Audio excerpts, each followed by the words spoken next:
Bismillahirrahmanirrahim. Berikutnya kitabul jihad.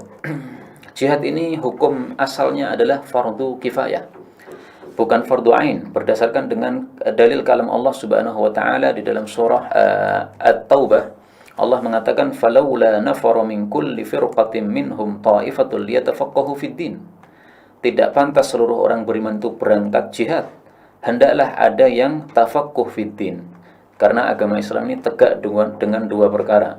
Tegaknya Islam dengan bisinan wa bil bayan, ya, bisinan dengan senjata yaitu para mujahidin, bil bayan dengan penjelasan yaitu para ulama. Nah, maka dua-duanya harus tegak. Kalau hanya tegak salah satu maka Islam nanti akan kalah.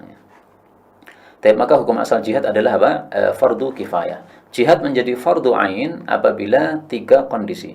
Pertama, ketika seorang imam a'zam mewajibkan seluruh umat Islam untuk berperang, maka di sini menjadi fardu ain. Dan kalau fardu ain tidak perlu izin orang tua. Kemudian yang kedua adalah apabila kondisi musuh sudah masuk negara Islam. Misalnya Belanda masuk Indonesia. Nah, ini fardu ain bagi masyarakat Indonesia untuk melakukan jihad, tidak perlu izin orang tua lagi.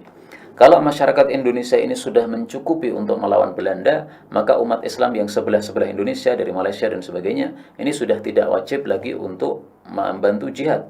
Tapi kalau ternyata umat Islam di Indonesia nggak cukup, maka kewajiban menyebar pada negara-negara sebelahnya. Sebelahnya belum cukup lagi, sebelah-sebelahnya lagi sampai seluruh dunia. Menjadi fardu ainnya begitu. Kemudian yang ketiga adalah ketika sudah berjumpa antara muslim dengan kafir di medan perang. Nah, di sini menjadi fardu ain bagi orang yang hadir dalam medan perang tersebut, tidak boleh meninggalkan jihad. Selain dari tiga kondisi ini, hukum asal jihad adalah fardu kifayah.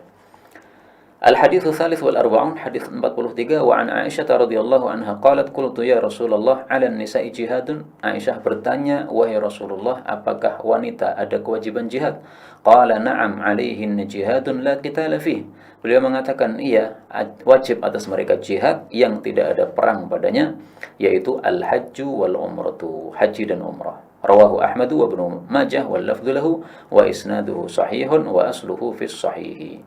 Hadis ini menunjukkan bahwa wanita tidak wajib melakukan jihad perang. Kenapa? Karena wanita tidak cocok untuk jihad perang. Jihad perang ini perlu kepada kekuatan yang besar, sementara wanita ya rata-rata kekuatannya di bawah laki-laki.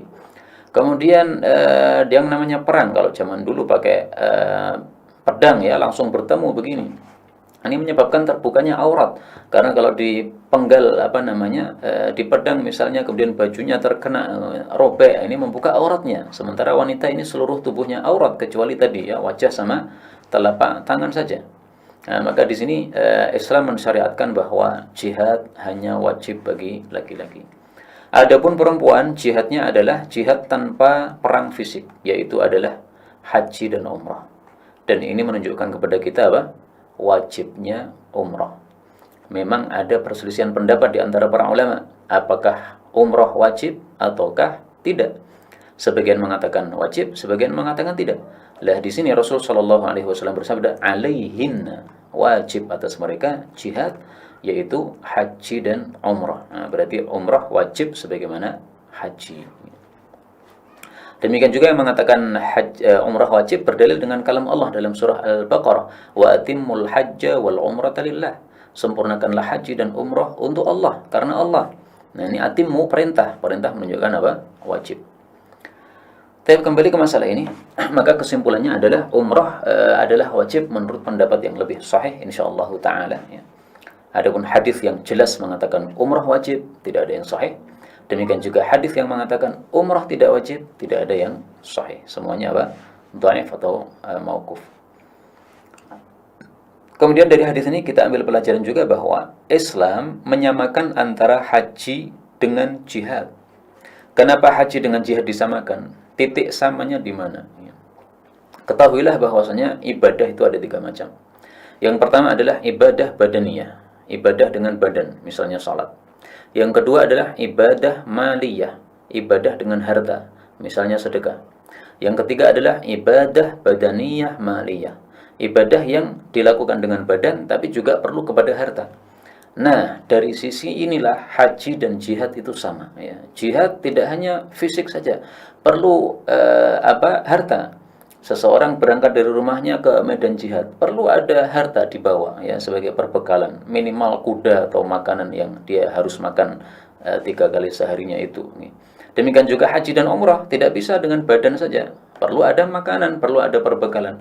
Nah, maka dari sisi inilah disamakan antara haji dan jihad. Demikian juga disamakan dari sisi masyaqqah, sama-sama berat ya. Haji berat, demikian juga jihad juga berat. Maka disinilah fadilahnya ibadah yang berat sehingga mendapatkan pahala yang besar di hadapan Allah Subhanahu wa taala. Baik, kemudian kita masuk pada kitab terakhir, Kitabul Jami', kitab yang mengumpulkan. Kitab Jami' ini sebenarnya bukan termasuk kitab fikih.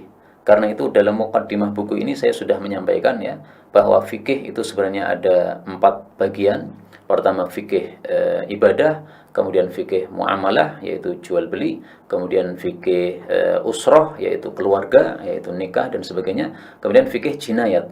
Nah, tambahannya itu adalah Kitabul Jami', kitab penyempurna aja, mukammilat. Nah, salah satunya ini adalah Kitabul Jami'. Kitabul Jami' ini pertama kali yang menulis di antara para ulama adalah Al-Imam Malik rahimahullah di dalam kitab Muwatta'nya. Kitab Muwatta' itu kitab bicara tentang fikih ya. Tapi setelah fikih selesai, beliau kemudian menulis Kitabul Jami' sebagai tambahan. Yang ini sebenarnya bukan masalah-masalah fikih, tapi ditampilkan di situ untuk pelengkap nih. Nah, maka ulama-ulama setelah beliau kemudian menulis kitab ditambah juga dengan Kitabul Jami'. Maka saya berkeyakinan wallahu alam bahwa Kitabul Jami' ini siapapun menulisnya maka pahala mengalir kepada yang pertama kali melakukan, yaitu Al-Imam Malik rahimahullah, karena beliau sudah mencontohkan kebaikan dalam hal ini ya. Sebagaimana sabda Rasul sallallahu alaihi wasallam, "Man sanna fil islami sunnatan hasanatan." Barang siapa yang mencontohkan di dalam Islam ini satu contoh yang baik, falahu ajruha wa ajru man amila biha, maka dia mendapatkan pahalanya juga pahala orang-orang yang mengamalkan dengan sunnah tersebut min ba'dihi, sepeninggal dia, min ghairi ayyan qusa min ujurihim syai', tanpa mengurangi pahala mereka sedikit pun. Sebaliknya, siapa memberi contoh dalam Islam contoh yang jelek, dia menanggung dosanya juga dosa orang-orang yang melakukannya setelahnya tanpa mengurangi dosa mereka sedikit pun. Hadis riwayat Al-Imam Muslim.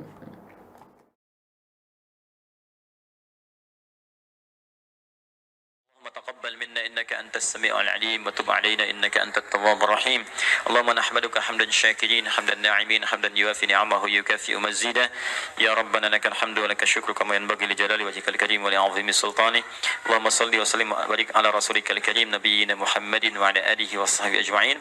اللهم اجعلنا من أهل القرآن waj'alil Qur'ana sahiban lana fid dunya wa syafi'an lana fil akhirah. Ya Allah, jadikan kami termasuk ahli Al-Qur'an. Jadikan Al-Qur'an sebagai sahabat kami di dunia, syafaat bagi kami di akhirat. Allahumma nawwir ya Allah qulubana binuril Qur'an. Ya Allah, sinari hati kami dengan cahaya Al-Qur'an. Wa nawwir akhlaqana binuril Qur'an. Ya Allah, sinari akhlak kami dengan cahaya Al-Qur'an. Allahumma nawwir hayatana binuril Qur'an, a'ilatana binuril Qur'an, quburana binuril Qur'an. Ya Allah, sinari kehidupan kami dengan cahaya Al-Qur'an. Sinari keluarga kami dengan cahaya Al-Qur'an. Sinari alam kubur kami kelak dengan cahaya Al-Quran. Allahumma ya arhamar rahimin, taqabbal minna jami' amalina salihah. Ya Allah, mohon terima seluruh amal kami, jadikan itu saleh dalam pandangan-Mu ya Rabbal Alamin. Rabbana yassir lana wa la tu'assir alaina. Ya Allah, mudahkan semua urusan kami, jangan berikan kesulitan pada kehidupan kami. La tada'lana fi maqamina hadha dhanban illa ghafartah. Jika ada pendosa hadir di ta'lim ini, jangan biarkan dia meninggalkan tempat ini ya Allah, kecuali Engkau telah ampuni segala dosanya. Wala hamman illa farajtah. Jika ada yang tengah gelisah, jangan biarkan dia meninggalkan majlis ini kecuali Engkau telah tenangkan keadaan hatinya. Allahumma wala maridan illa syafaitah. Jangan ada ya Allah orang sakit di tempat ini kecuali Engkau sembuhkan penyakitnya. Allahumma ya Allah, Allahumma ya Allah, Rabbana atina fid dunya hasanah wa fil akhirati hasanah wa qina adzabannar. Bifadlika subhana rabbika rabbil izzati amma yasifun. والسلام على المرسلين وآخر دعوانا سبحانك اللهم وبحمدك أشهد أن لا إله إلا أنت نستغفرك ونتوب إليك والحمد لله رب العالمين ثم السلام عليكم ورحمة الله وبركاته.